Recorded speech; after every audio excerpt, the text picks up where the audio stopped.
सुलोचना की 4 बहुएं अलग अलग धर्म की थी। एक बहू हिंदू धर्म की रुचि, क्रिश्चियन धर्म की अलीना, मुस्लिम धर्म की हयात, पंजाबी धर्म की जसलीन, जो कि काफी अच्छी थी। सुलोचना खुद से बात करते हुए कहती है, मेरे एक भी बेटे ने मेरी बात नहीं सुनी, अपनी अपनी पसंद की बहुएं ला कर रख दी और चारों बहुएं अलग अलग धर्म की। बस मेरा छोटा वाला बेटा राहुल ही बचा है जिसकी शादी होनी है, लेकिन मैं उसकी शादी किसी दूसरे धर्म की लड़की से नहीं करवाने वाली। मैं अपनी पसंद की लड़की से ही राहुल की शादी करवाऊंगी। मेरे भी अरमान थे कि मैं अपने बेटे की शादी करवाऊं, अपनी पसंद की लड़की से करवाऊं, लेकिन मेरे एक भी बेटे ने मेरे बारे में नहीं सोचा। अब बस राहुल की शादी में ही मैं अपने अरमानों को पूरा कर सकती हूँ। सुलोचना के ज्यादा अरमान थे कि वो अपने बेटे राहुल की शादी में काफी कुछ अलग अलग करे। और वहीं राहुल एक सिख लड़की हेमा से बहुत प्यार करता है। हेमा राहुल को समझाते हुए बोलती है, राहुल तुम समझ क्यों नहीं रहे? अरे हम दोनों अलग अलग धर्म के हैं, हम दोनों एक दूसरे से प्यार तो कर सकते हैं, लेकिन शादी हमारे लिए मुश्किल हो जाएगी। तुम्हारे घर वाले नहीं मानेंगे, मेरे घर वाले नहीं मानेंगे, और हम अपने परिवार वालों को निराश करके उनके अरमानों को ठेस पहुंचाकर एक दूसरे से शादी नहीं कर सकते। हमें उनके बारे में भी तो सोचना होगा। उन्होंने आज तक हमारे लिए कितना कुछ किया है और अब हम ही उनके बारे में नहीं सोचे, ये तो बिल्कुल अच्छा नहीं लगेगा ना। तुम बिल्कुल सही कह रहे हो और तुम्हारी सारी बातों से सहमत हूँ मैं, लेकिन जब हम दोनों एक दूसरे से इतना प्यार करते हैं तो हम दोनों एक दूसरे से शादी ही करेंगे ना। देखो, अगर प्यार आसानी से मिल जाए तो भी बहुत अच्छी बात है, लेकिन अगर उसमें कठिनाई आए तो इसका मतलब ये नहीं है कि हमें अपने प्यार से ही दूर चले जाना चाहिए। मैं तुमसे इतना प्यार करता हूँ, मैं तुम्हें किसी और के साथ नहीं देख सकता। मैं तुम्हारे लिए अपने परिवार को मना लूंगा और मुझे यकीन है कि मेरे परिवार वाले भी मान जाएंगे। मैं भी तुमसे बहुत प्यार करती हूँ, मैं भी तुमसे दूर नहीं रह सकती कि तुमसे दूर रहना मेरे लिए कितना मुश्किल होगा। लेकिन मुझे ये भी लगता है कि हमें अपने परिवार वालों के बारे में भी सोचना चाहिए। आज तक तो हम अपने परिवार वालों के बारे में नहीं सोच रहे थे ना, लेकिन अब मेरे घर वाले मुझ पर दबाव डाल रहे हैं कि मेरी शादी करवाएंगे और मैं नहीं चाहती कि मेरी वजह से तुम्हें जरा से भी ठेस पहुँचे, इसलिए अब हमें अलग हो जाना चाहिए। तुम अपने परिवार पर ध्यान दो और मैं अपने परिवार पर ध्यान दूंगी। ये तुम बहुत गलत कह रही हो। मेरे घर में मेरी सारी भाभियां अलग अलग धर्म की हैं। मैं तुम्हें विश्वास दिलाता हूँ कि मैं अपने परिवार वालों को मना लूंगा, तुम्हारे परिवार वालों को भी मना लूंगा। अगर तुम मेरे साथ छोड़ दोगी तो मैं क्या करूँगा? कम से कम मेरा साथ तो दो ताकि मैं सबको मना पाऊँ। देखो, प्यार करना बहुत आसान था, लेकिन प्यार को कामयाब बनाना बहुत मुश्किल होता है और मुश्किल से ही हमें लड़ना है। अगर तुम मेरा साथ दोगी तो हम लोग मुश्किल से आराम से लड़ लेंगे। मुझे माफ कर दो, मैं बस अपने बारे में सोचने लग गई थी। मैंने तुम्हारे बारे में सोचा ही नहीं था। मुझसे दूर जाने की बात से ही तुम इतना घबरा गए थे। मैं तुम्हारे साथ हूँ और हम दोनों अपने परिवार वालों को मनाकर हमेशा साथ ही रहेंगे। देखना, हम जल्दी सबको मना लेंगे। हेमा और राहुल अब दोनों ही अपने परिवार वालों को मनाते हैं और परिवार वालों की रजामंदी से शादी कर लेते हैं। सुलोचना की 5वीं बहू सिख आ जाती है और सुलोचना के अरमानों पर पानी भी फेर देती है। सुलोचना अपनी बहू से खुश तो थी, लेकिन सुलोचना को कहीं ना कहीं बहुत सी बातें खाई जा रही थी। कुछ दिनों बाद पड़ोसन उमा सुलोचना के पास आती है और बोलती है, क्या बात है सुलोचना, आखिरकार आस पड़ोस वाले लोगों की बात सच ही निकल गई। तेरी 5वीं बहू भी अलग धर्म की ही आई। वैसे कुछ भी हो, तूने पता नहीं कितने सपने देखे होंगे अपने बेटों की शादी के लिए, लेकिन तेरे एक भी बेटे की शादी तेरे पसंद की लड़की से नहीं हुई और बहुएं भी तो अलग अलग धर्म की आई हैं। तो खुश तो है ना अपनी बहुओं के साथ? तू यहाँ मेरी खुशी पूछने आई है या फिर अपनी पार्टी का बंदोबस्त करने के लिए आई है? मुझे अच्छे से पता है तू यहाँ क्यों आई है, इसलिए ज्यादा घुमा फिरा कर बातें मत कर। जो भी बात है सीधा सीधा बोलना। मैं तो बस ये कहने आई हूँ कि अब तो तेरे 5 बेटों की शादी हो गई है। घर में कोई दावत का तो प्रोग्राम बना। आस पड़ोस के लोग तेरे घर की दावत का इंतजार कर रहे हैं। 5 धर्म की बहू आई हैं। 5 धर्म की बहू अगर खाना बनाएंगी तो अलग अलग व्यंजन खाने को मिलेंगे। बता तो सही, दावत कब रख रही है?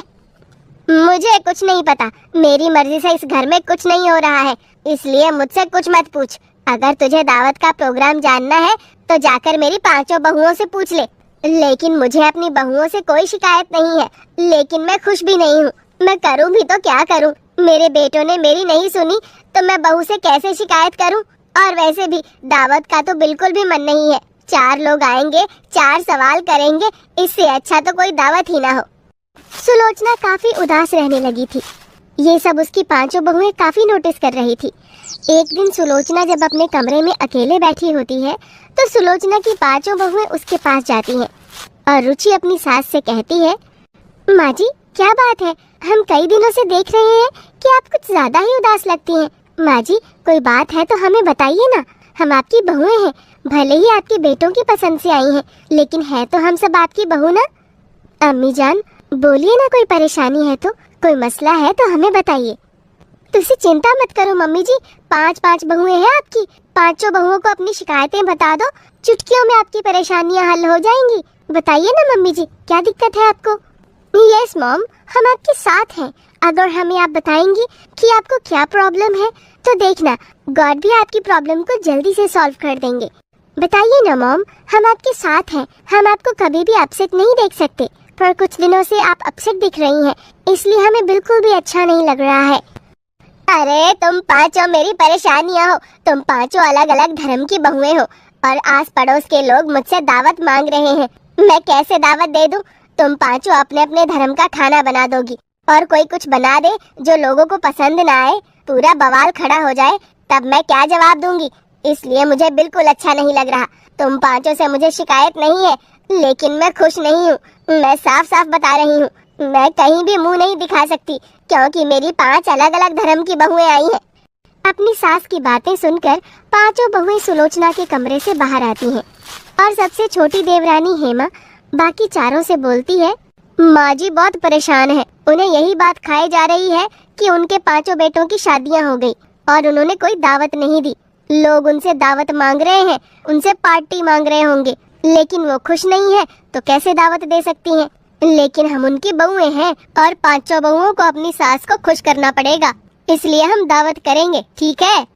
5 बहुएं मिलकर आस पड़ोस के लोगों को, नाते रिश्तेदारों को दावत के लिए बुला लेती हैं और अगले दिन जब दावत होती है तो सारी तैयारियां वो खुद ही करती हैं।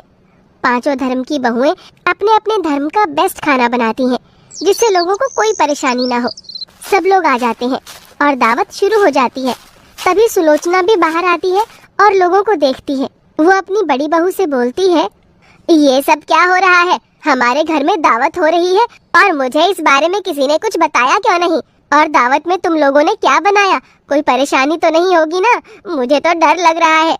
अरे सुलोचना, तेरी 5 बहुएं अलग अलग धर्म की हैं और दावत बहुत अच्छी है। मैंने आज तक ऐसी दावत कभी नहीं खाई जैसी तेरे यहाँ खा रही हूँ। अलग अलग जगह का स्वाद, अलग अलग धर्म का स्वाद है और वो भी इतना बढ़िया, सच में दिल खुश हो गया। तू तो बहुत किस्मत वाली है। हर कोई सुलोचना की 5 बहुओं की बहुत तारीफ करता है। ये देखकर सुलोचना को भी बहुत खुशी होती है और इसी के साथ अंत में 5 धर्मों की बहुओं की दावत सफल रहती है और सुलोचना भी खुश हो जाती है। पूर्णिमा अपनी माँ की मौत के दुख में खोई हुई थी। वो घर के बाहर बैठकर रो रही थी। तभी वहाँ एक गाड़ी आकर रुक गई। घर के सामने नई गाड़ी देखकर पूर्णिमा चौंक गई। वो गाड़ी फूलों से सजी हुई थी। ये नई गाड़ी हमारे घर के सामने आकर क्यों रुक गई? किसकी गाड़ी है ये? तभी पूर्णिमा को उसकी जिंदगी का सबसे बड़ा दुख पहुंचा। गाड़ी में से पूर्णिमा का पिता मोहन नीचे उतरा। मोहन शादी के जोड़े में था और मोहन के बाद एक औरत बाहर आई। पूर्णिमा को समझने में देर नहीं लगी कि उसके पिता ने दूसरी शादी कर ली है। आओ आओ रत्ना, आज से ये घर तुम्हारा है। वाह, बड़ा सुंदर घर है आपका। लेकिन तुमसे सुंदर नहीं है। चलो अंदर चलो।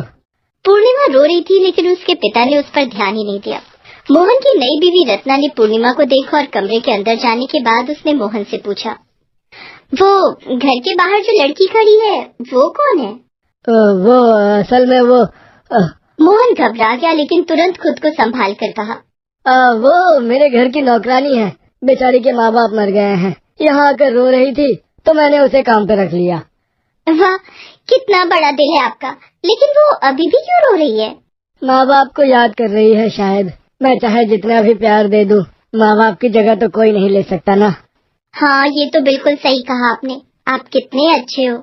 हाँ हाँ, खैर अब जाओ, मुँह हाथ धो लो। मैं पूर्णिमा को खाना बनाने के लिए कहता हूँ। रत्ना मुँह हाथ धोने के लिए बाथरूम में चली गई। तभी मोहन ने पूर्णिमा को बुलाया। पूर्णिमा, अरे पूर्णिमा, इधर आ, काम चली, इधर आ। पूर्णिमा रोते हुए आई। पापा, आपने फिर से शादी कर ली पापा। चुप, एकदम चुप। आज से तू मुझे पापा कहकर नहीं बुलाएगी। मैं तेरा बाप नहीं हूँ, मुझे तो बेटा चाहिए था, लेकिन तेरी माँ ने तुझे जन्म दिया। आज से तू इस घर की नौकरानी है, और रत्ना को कुछ भी बताया ना तो मैं तुझे इस घर से तो क्या, इस दुनिया से निकाल दूंगा। हाँ।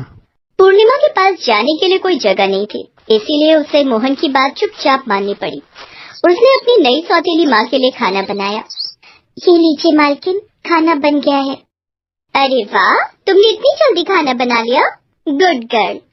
अरे रत्ना, ऐसे इतना सर पे मत चढ़ाओ, नहीं तो कुछ दिन बाद ये सर पे चढ़कर नाचेगी। हे, तू जा, अब हम खाना बनाएंगे। पूर्णिमा रसोई में ही सो गई। उसकी माँ को मरे हुए सिर्फ एक हफ्ता हुआ था।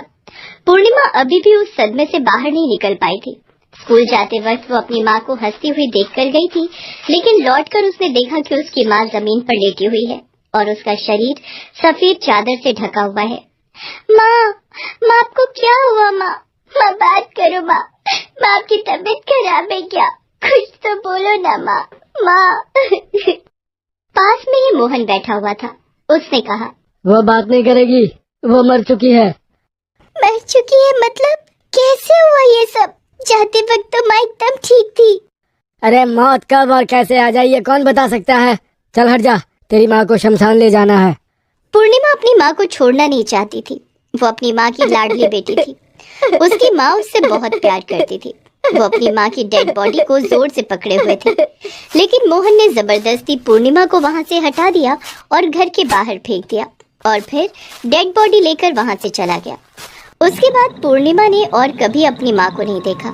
आज रसोई में सोए हुए पूर्णिमा यही सब सोच रही थी और रो रही थी। माँ, काश मैं उस दिन स्कूल ना गई होती तो आज आप जिंदा होती। मुझे पता है मैं घर पर रहती ना तो मैं आपको बचा लेती, नहीं तो मैं भी आपके साथ चली जाती। माँ, अब कहाँ हो माँ, अब कहाँ हो?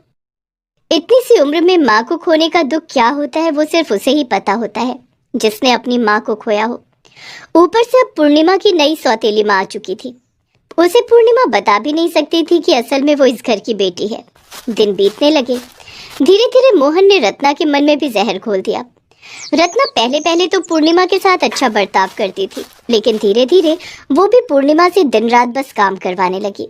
पूर्णिमा सुबह से उठकर घर का काम करती थी और फिर स्कूल जाती थी।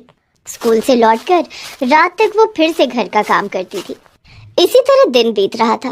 पूर्णिमा को कम से कम स्कूल में तो थोड़ा आराम मिलता था, लेकिन मोहन को तो बस एक ही चीज से मतलब था, उसे बेटा चाहिए था।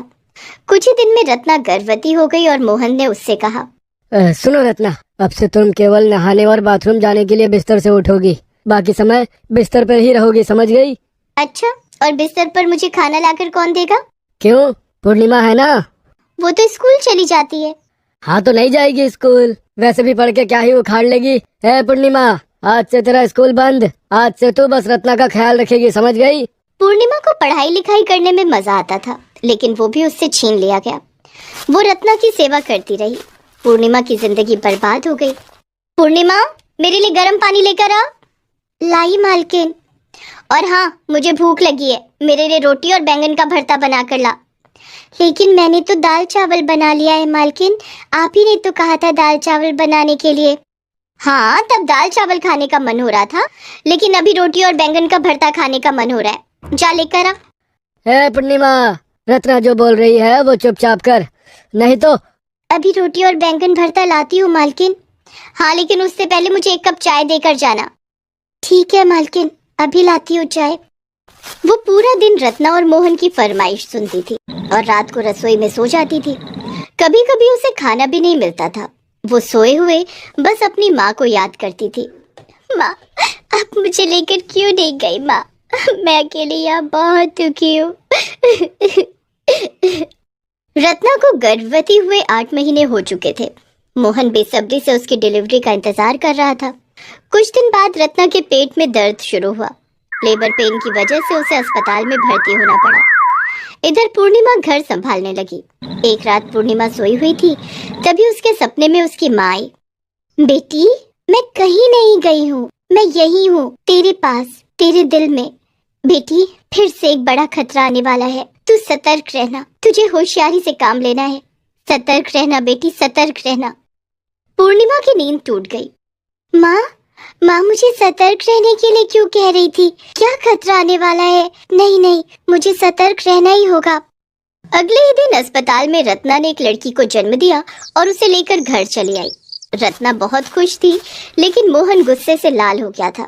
फिर से बेटी, लगता है ये रत्ना भी लड़का नहीं पैदा कर सकती, अब इसे भी मारना पड़ेगा।